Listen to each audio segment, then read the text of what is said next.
Hey gang, it's Life Coach Charlie, and I'm back with another session on this whole issue about having balance in your life. I'm going to title this session Confessions of a Life Coach. I've told you before that I'm no different than you. We're all human, we're all on this journey together. Even though we may take separate paths on this journey, the journey is the same for us all. It's a faith journey to make our lives count for God. And the things that we share in common are this: we just want our lives to have kingdom impact, right? Well, the truth of the matter is, along that journey, along those paths that we take, we're going to face struggles along the way. And part of those struggles is that struggle to find proper balance in our lives. And it's no wonder that that's a struggle because we have so many time constraints and so many things pulling at us from one direction or another. It's just hard to find that balance sometimes. And frankly, it's easy to get out of balance. But even in the midst of all that chaos, I just want to encourage you today and let you know that, you know what? It's still possible to have a good sense of balance if we just take these 7 key areas that I've been mentioning and just give them over to God and let Him do His work in us. And that's why I made this self-coaching tool called Balanced Life Checkup. I began to think of how, when I go to the doctor, we have these annual visits to see our physician. And for me, I have to go twice a year because 7 years ago, I was nearly killed in a high-speed head-on collision. And I've had, some issues from that. And so I have to get checked up a little more often than a lot of people do. But at the same time, and oh, by the way, I'm writing a book about that. That's my shameless plug. But anyway, the reason that we get a checkup is to make sure that our body is functioning properly, that all the cylinders are clicking, and also to take preventative measures in case something small is there, we can prevent it from becoming something large, right? Then the idea just came to me, why not have a spiritual checkup so that I can try to be healthy in all of the different areas of my spiritual life? Now, I knew in order for this to work that I was going to have to be totally honest with myself. And frankly, I knew that there were going to be things that I was going to have to look at in the mirror that I didn't like. It's just like when I go to the doctor, I know some things are going to happen there that I'm not going to like. And one of those things is when they take a needle and start taking your blood, or if you have to have a shot, I just don't like needles. But I also knew that the momentary pain would be for my long-term benefit. And the same goes spiritually. I'd rather face some of the short-term pain of looking at some areas of my life that I didn't want to look at for the long-term benefit of strength and growth. So I began to think to myself, what kind of coaching questions would I ask myself if I were taking this test? What kind of questions would I be looking for to see if I was really strong in this area or not? How can I dig deep into those areas and make them stronger? And how can I really assess how I'm doing in those areas and not just skim over things and keep things on a superficial, non-productive level? So I broke down each key area into at least 10 assessment questions where I can rate myself from a 1 through a 5 depending on how weak or how strong I was in those particular areas. And as I began to work each category, I found that I was doing pretty good on a lot of those areas. I was getting 3s and 4s and 5s, really nothing below a 3. While I knew some things could use a little bit of work, I thought that overall, generally, I was feeling pretty good about myself.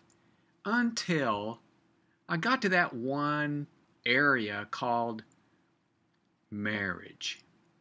Oh boy.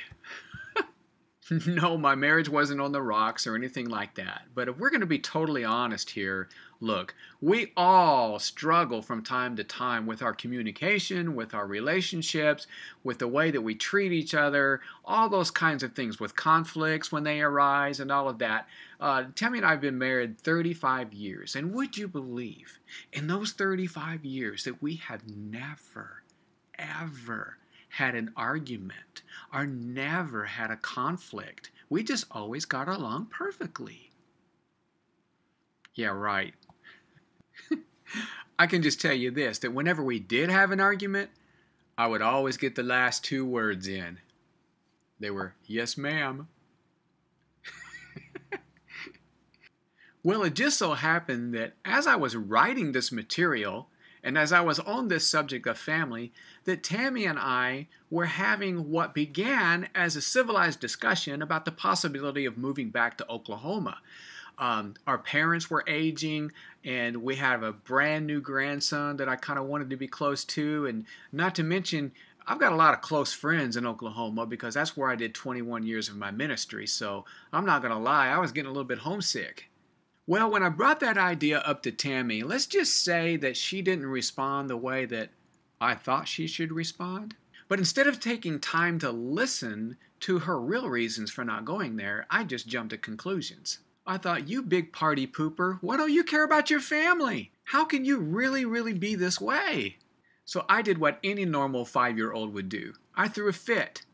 The tone of my voice got bad. My body language was signaling that I was just really perturbed. I did the whole silent treatment thing.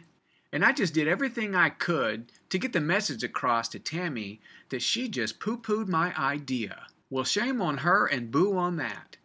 So here I am writing this godly material. And, I'm this godly man of God, and I'm going to help all of these people spiritually so they can, work through their struggles with balance while I had my act all together. I could just imagine the Lord at the same time up there in heaven with St. Pete next to his side, just giving him that little elbow going, hey Pete, watch this one. This is going to be really good. So here I am, in the middle of all this. Lord, just give me the right assessments to do. Give me the right verses to show. Help me make this thing work, Lord. And so it's like he's saying, okay, Charlie, I'll give you a nice assessment here. Here's a statement for you. Try this one out for size. I am careful with my tone of voice and my attitude while talking to my spouse.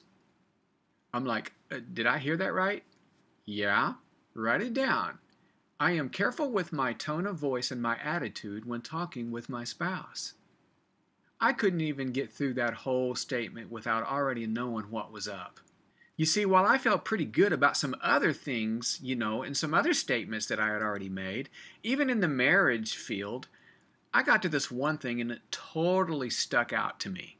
God was using my own tool that I was writing to help me find balance in an area that needed attention right then and right there.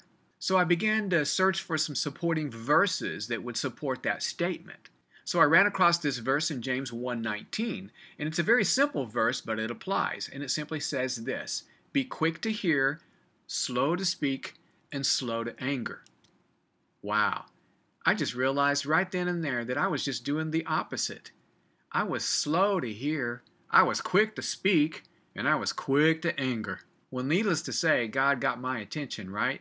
Well, the story doesn't end there because, conviction is one thing, but it's what you do with it that's another. So I just went to the Lord and I said, okay, God, we need to make an action plan because I realized that I messed up here. And so I took the action plan sheet that comes after the assessment page and I just began to write out my own plan. Okay, God, help me with the steps that I need to take. Well, number one was confess it to God, so I did. Number two was go to Tammy and to ask her forgiveness. So I had to suck up my pride, had to go over to where she was and say, honey, the other day, I'm sorry, I messed up. We had a difference of opinion, but I shouldn't have acted the way that I did, and I went too far, and I just need your forgiveness. Would you forgive me? And she did, and I got that step done. And what that did is open up the door for the third step that I needed to do, and I needed to sit down with Tammy again and re-talk this whole issue and try to understand it from her real point of view. Well, it turns out that when I spent time listening to her rather than jumping to conclusions, I began to understand a whole different story than what I had first imagined. She was coming from a place of security while I was coming from a place of pride because I thought my ideas were just being shot down. You see, the deeper issue here is that our personality styles are totally different. I'm a high I, which means I'm an influencer, inspirer. She's a high S, which means she's steady and stable. Now that's a whole nother lesson for a whole nother time, and as a matter of fact, I'll be doing a webinar on that soon. But the bottom line is, with those personality styles, both of them come with built-in fears, natural fears. My natural fear as a high I is the fear of rejection.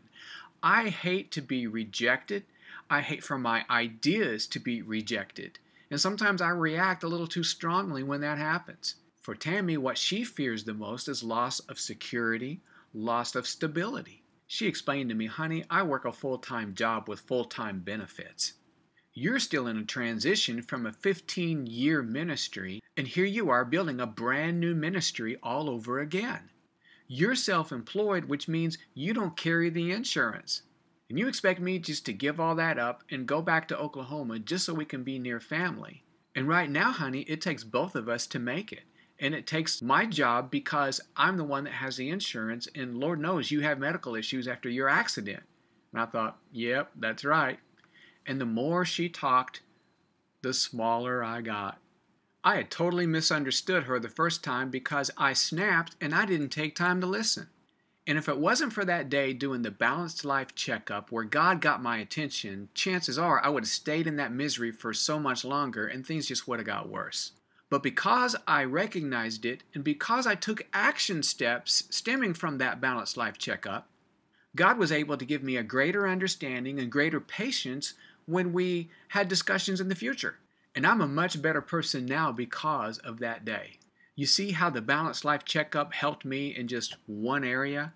Well, the rest of the story is, yes, we're still together after all these years, and she still puts up with me every day in every way.